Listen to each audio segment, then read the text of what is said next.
बड़ा चैलेंज है। वो ईवीएम के खिलाफ लड़ना है, चुनावी जो प्रक्रिया जिसको हाईजैक कर चुकी है बीजेपी, वो उसके खिलाफ लड़ना है। नीतीश कुमार को राइट ऑफ कर दिया गया। नीतीश कुमार का पॉलिटिकल ऑबिचुअरी, सवर्ण मुख्यमंत्री होने जा रहा है बिहार में। बिल्कुल आप देख लीजिएगा, अगर बिहार में ये सजग होकर और रणनीति के तहत नहीं करेंगे, ये तो प्रशांत किशोर का मुकाबला नहीं कर पा रहे हैं। नीतीश कुमार को शिंदे से भी खराब स्थिति में लाएंगे।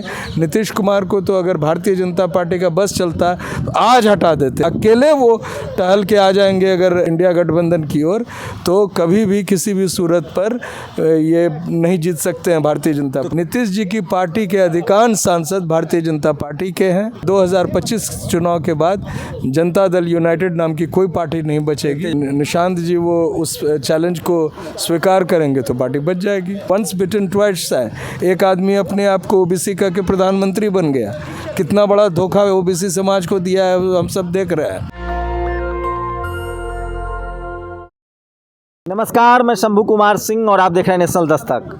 महाबोधि बौद्ध विहार को लेकर आंदोलन चल रहा है। मेरे साथ सूरज मंडल हैं जो दिल्ली यूनिवर्सिटी में प्रोफेसर भी हैं और बिहार के पूर्व मुख्यमंत्री और मंडल कमीशन के शिल्पकार बीपी मंडल साहब के प्रपौत्र भी हैं। उन्होंने एक बड़ा खुलासा किया है कि जब बीपी मंडल साहब जिन्होंने मंडल कमीशन को बनाया था, उनके शिल्पकार थे, वो जब मुख्यमंत्री थे तो वो महाबोधि बिहार गए थे। कहा मान्यता है कि तथागत बुद्ध को पहला खीर जो है वो सुजाता ने खिलाया था और वो किसान समाज से थी, मतलब वो मूल निवासी थी, किसान थी। आप ये बात तो कहीं लिखा हुआ है जो आपने मुख्यमंत्री जी के लिए बोला? ये लिखा ही नहीं हुआ है, उसमें प्रकरण में एक और बात थी कि उनकी सभा को बोध गया में डिस्टर्ब करने के लिए वहाँ के जो सवर्ण थे उन्होंने प्रयास किया था। उस समय मुख्यमंत्री को भी प्रयास किया जा रहा था और इन्होंने साफ कहा था कि मैं पुलिस के संरक्षण में नहीं जाऊँगा, आप लोग रहेंगे। और वहाँ जो पिछड़े वर्ग के लोग थे खास तौर से, और उसमें यादव समाज के अधिकतर लोग थे, वो बड़ी संख्या में उपस्थित थे। और उनको ये भी इन्होंने कहा कि महात्मा बुद्ध ने आपके मुक्ति का एक संदेश दिया है और आप बोध गया के लोग हैं, तो निश्चित तौर से आप महात्मा बुद्ध के उन आदर्शों का पालन कीजिए। और ये ब्राह्मणवाद के विरुद्ध जो एक बड़ा संघर्ष उस समय चल रहा था, जिसको त्रिवेणी संगम के नाम से जाना जाता था, जिसमें बाबू जगदेव प्रसाद जी थे, जिसमें सतीश बाबू थे, राम स्वरूप वर्मा थे जी, ये सारे लोगों की जो सोच थी, उसी सोच को उन्होंने अपने सभा में रिफ्लेक्ट किया था। और मैं जो आपने दिलचस्पी दिखाई है तो मैं उसका पेपर क्लिपिंग्स जो है वो भी सार्वजनिक करूँगा। कहा जाता है कि सुजाता जो थी, जिन्होंने भगवान बुद्ध को खीर खिलाई थी, जहाँ से उनको ज्ञान प्राप्त हुआ, वो भी मतलब आप ही के समाज से थी। वो भी मैं दो और दिलचस्प बात शंभू जी आपको बता रहा हूँ। मेरा जो गांव है मुरहो, उसकी जो रेलवे स्टेशन है उसका नाम है बुधमा। और वो बुधमा जो है इसलिए पड़ा क्योंकि उस समय कोसी नदी का वो घाट था जहाँ महात्मा बुद्ध आए थे, तो उसका नाम पड़ गया था बुद्ध घाट, और बुद्ध घाट से वो अपभ्रंश होकर हो गया बुधमा। इसी तरह मधेपुरा से पहले एक जगह है मठाई।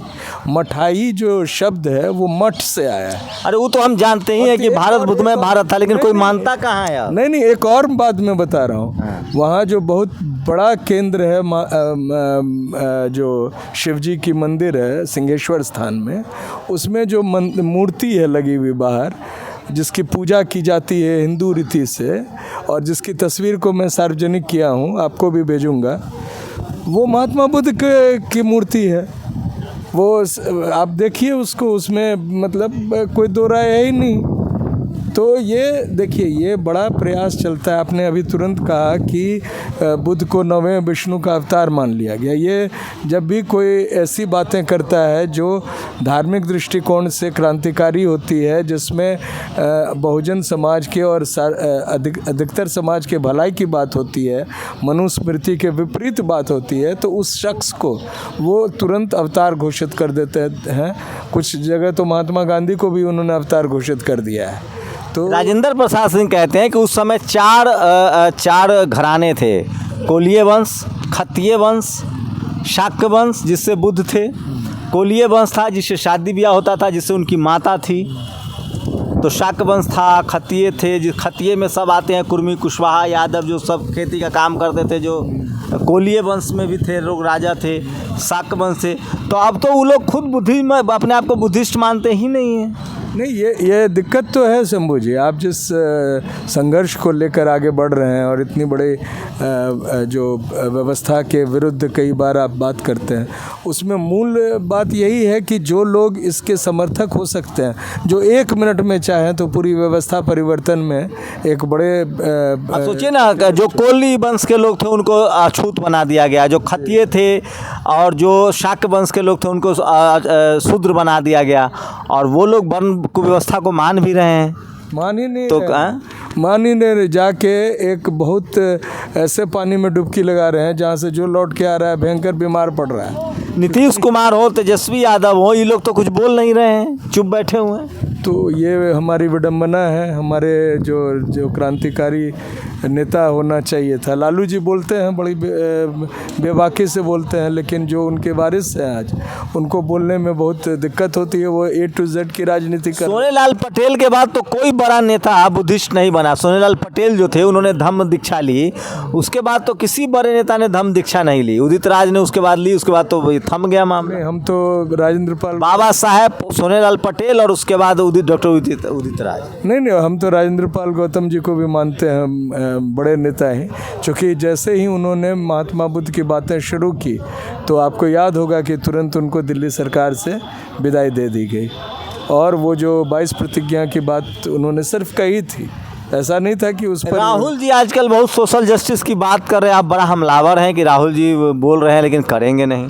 मैं अभी आ रहा हूँ कल ही हैदराबाद से, वहाँ एक जिसको कुर्मी समाज कहते हैं, वहाँ मुन्नेर कापू, उसका एक बड़ा MLC कांग्रेस का, और नौजवान जो 45 सीटों पर कांग्रेस के जीतने के लिए खास जिम्मेदार थे, उनको उनके प्रभार में था, उनको कल सस्पेंड कर दिया गया क्योंकि उन्होंने जाति जनगणना की मांग की है। और जो वहाँ जो जनगणना तो जारी हो गया तेलंगाना में, वो जो जाति सर्वे हुआ उसमें जो एनोमलीज हैं, उसमें जो विसंगतियाँ हैं, उसकी ओर जो उन्होंने इशारा किया, तो वहाँ की जो वर्चस्व वाले समाज है, जिसके मुख्यमंत्री हैं और जिसके कांग्रेस पार्टी जिसके अधीन है, उन लोग तुरंत उनको सस्पेंड कर दिया है। ओबीसी को, ओबीसी नेता मल्लाना, तेलंगाना या आंध्रा, तेलंगाना में, और जो उनके, मैं 3 बार मल्लाना साहब का नाम ले रहा हूँ, उनकी बड़ी फॉलोइंग है। जैसे आप यहाँ पर नेशनल दस्तक में बिलियंस ऑफ फॉलोअर्स आपके हैं, वैसे ही उनका क्यू न्यूज़ या मल्लाना न्यूज़ में रोज़ सवेरे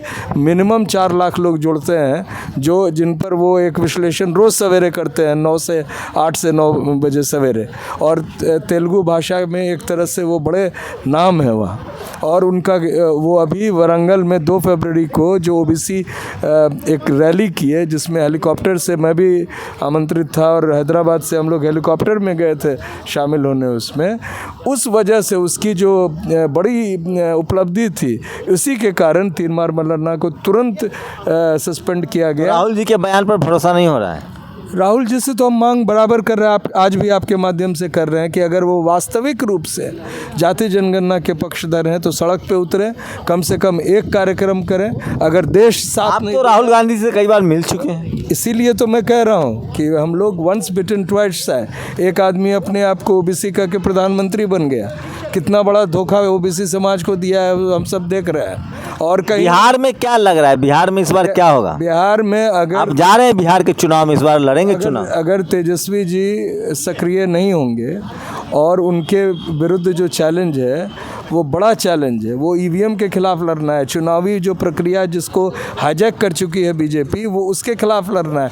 यानी हर जगह उनको दुगुना वोट का इंतजाम करना है। अगर वो नहीं होगा तो जो उनको अभी झाड़ पे चढ़ा रहे हैं कि 41% आपके पक्ष में हैं लोग, वो इसलिए चढ़ा रहे हैं कि वो सो जाएं, और उसके बाद जो है वहाँ 30 साल के बाद सवर्ण मुख्यमंत्री विजय कुमार सिन्हा बनेंगे, भारतीय जनता पार्टी सत्ता में आएगी। क्या बात कर रहे हैं? नीतीश कुमार का क्या होगा? नीतीश कुमार को राइट ऑफ कर दिया गया। नीतीश कुमार इज का पॉलिटिकल ऑबिचुअरी सवर्ण मुख्यमंत्री होने जा रहा है बिहार में। बिल्कुल, आप देख लीजिएगा, अगर बिहार में ये सजग होकर और रणनीति के तहत नहीं करेंगे, ये तो प्रशांत किशोर का मुकाबला नहीं कर पा रहे हैं। दिलचस्प बात है, जो आदमी सब जान रहा है कि अडानी का पैसा लेकर और किस तरह से आप बड़ा आरोप लगा रहे हैं नीतीश कुमार मुख्यमंत्री नहीं होंगे। नीतीश कुमार को शिंदे से भी खराब स्थिति में लाएंगे। नीतीश कुमार को तो अगर भारतीय जनता पार्टी का बस चलता तो आज हटा देते, लेकिन उनको पता है कि अकेले नीतीश कुमार भी, अगर उनकी पार्टी छोड़ दीजिए, सारे सांसद बीजेपी में चले जाएं, विधायक बीजेपी, अकेले वो टहल के आ जाएंगे अगर इंडिया गठबंधन की ओर, तो कभी भी किसी भी सूरत पर ये नहीं जीत सकते हैं भारतीय जनता पार्टी। क्या नीतीश जी की पार्टी में भी टूट फूट हो चुकी है? आप कह रहे उनके पार्टी सांसद टच में है? नीतीश जी की पार्टी के अधिकांश सांसद भारतीय जनता पार्टी के हैं। वो भारतीय जनता पार्टी के इशारे पर करती है। पार्टी का जो कमान है, जो संजय झा लिए, वो कौन है? वो भारतीय जनता पार्टी के ही लोग हैं। तो ये जनता दल यूनाइटेड का तो ऑबिचुअरी, यानी कि जो उनके मरणोपरांत जो लिखा जाता है, वो लिख दिया गया है। ये बीजेपी ने लिख दिया है और इस चुनाव के बाद, 2025 चुनाव के बाद, जनता दल यूनाइटेड नाम की कोई पार्टी नहीं बचेगी। तेजस्वी तो कह रहे हैं कि नीतीश जी के पुत्र आके जिम्मेदारी ले, शरद जी की बनाई पार्टी है, पार्टी बचनी चाहिए। अगर वो निशांत जी वो उस चैलेंज को स्वीकार करेंगे तो पार्टी बच जाएगी। तो ये थे दिल्ली यूनिवर्सिटी के प्रोफेसर डॉक्टर सूरज मंडल, जो बेबाकी से अपनी राय रखते हैं। आप लोग इनकी राय पर सहमत हैं, असहमत हैं? अपनी प्रतिक्रिया जरूर दीजिए। शंभू कुमार सिंह, नेशनल दस्तक, दिल्ली। नेशनल दस्तक की आपसे गुजारिश है कि अगर इसको बचाना चाहते हैं तो नेशनल दस्तक को सब्सक्राइब करने के लिए रेड कलर के सब्सक्राइब बटन को दबाएं, फिर बेल आइकन की घंटी दबाएं। नेशनल दस्तक को बचाने के लिए बहुत जरूरी है कि हर खबर को शेयर करें, लाइक करें, कमेंट जरूर करें।